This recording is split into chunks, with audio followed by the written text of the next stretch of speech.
জুমার দিন আমাদের সাপ্তাহিক দিন। সুবহানাল্লাহ। বিশ্বনবী বলেন ফাগাদান লিল ইয়াহুদ, সাপ্তাহিক আনন্দের দিন ইহুদিদের জন্য হচ্ছে শনিবার, ইয়াউমুস সাbt, ওয়া বা'দা গাদলিন নাসারা, আর খ্রিস্টানদের জন্য হচ্ছে রবিবার, আর আমাদের জন্য হচ্ছে শুক্রবার। চিল্লায় পড়েন আল্লাহু আকবার। তার মানে জুমার দিন, জুমাবারের মর্যাদা বেশি না কম? চিল্লায় বলেন বেশি না কম? জুমার দিন সকালবেলা ফজরের নামাজের পর থেকে ফেরেশতারা যতগুলো মসজিদে জুমা অনুষ্ঠিত হয় ওই মসজিদে ঢোকার প্রতিটা দরজার মধ্যে দাঁড়িয়ে থাকে। কারা কারা আগে আগে জুমার নামাজ পড়ার জন্য মসজিদে যায়, প্রত্যেকের নামগুলো একটা জান্নাতের রেজিস্ট্রি খাতার মধ্যে তুলে নেয়। এই নামগুলো স্পেশালি আল্লাহর কাছে পাঠানোর জন্য। সুবহানাল্লাহ কইবেন না? সুবহানাল্লাহ। ডানে বাঁয়ে সামনে পেছনে যতগুলো দরজা, প্রতিটা দরজায় ফেরেশতারা বসে থাকে। কে আগে আসলো নাম তুলে দেয়।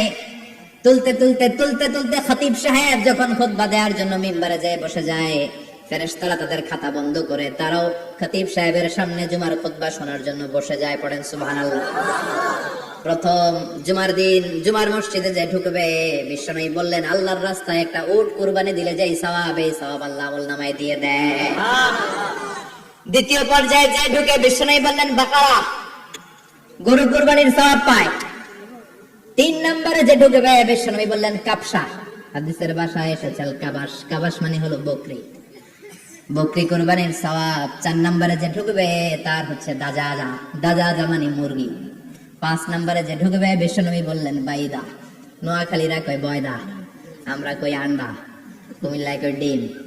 আছে না নাই? এক দেশের কত ভাষা, এক দেশের গালি আর এক দেশের বলি। আমরা বলি ছেলে, কুষ্টিয়ায় বলে পুত্র, আরেক জায়গায় গেলে বলে হুত, আরেক জায়গায় গেলে বলে ফোয়া। আছে না নাই? এক এলাকায় বলে বেটা ছেলে, ছেলেদেরকে বেটা ছেলে, মরদ ফোয়া, মরদ ফোয়া হবে না, মরদ ফোয়া হবে।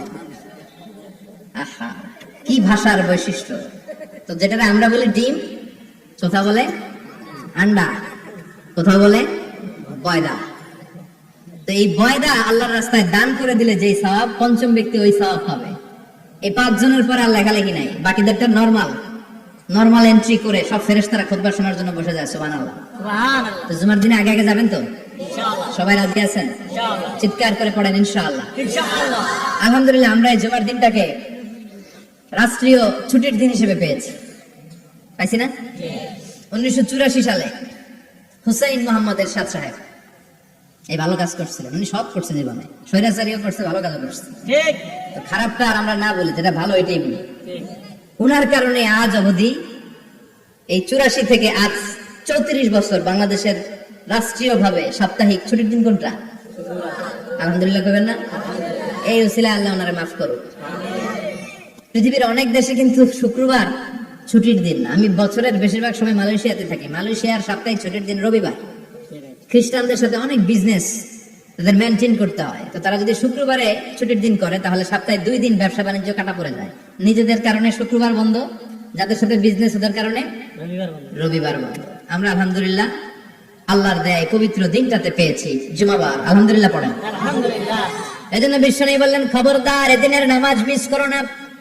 মান তারাকা সালাসা জুমাইন তাহাউনান, গাফলতি করে টানা 3টা জুমা যে ব্যক্তি মিস করলো, তাবা আল্লাহু ফি কলবিহি, রব্বুল আলামিন ওই লোকটার অন্তরের মধ্যে মোহর মেরে দেয়। ওয়া কুতিবা ফি জুমরাতিল মুনাফিকিন, মুনাফিকদের খাতায় তার নাম তুলে দেয়।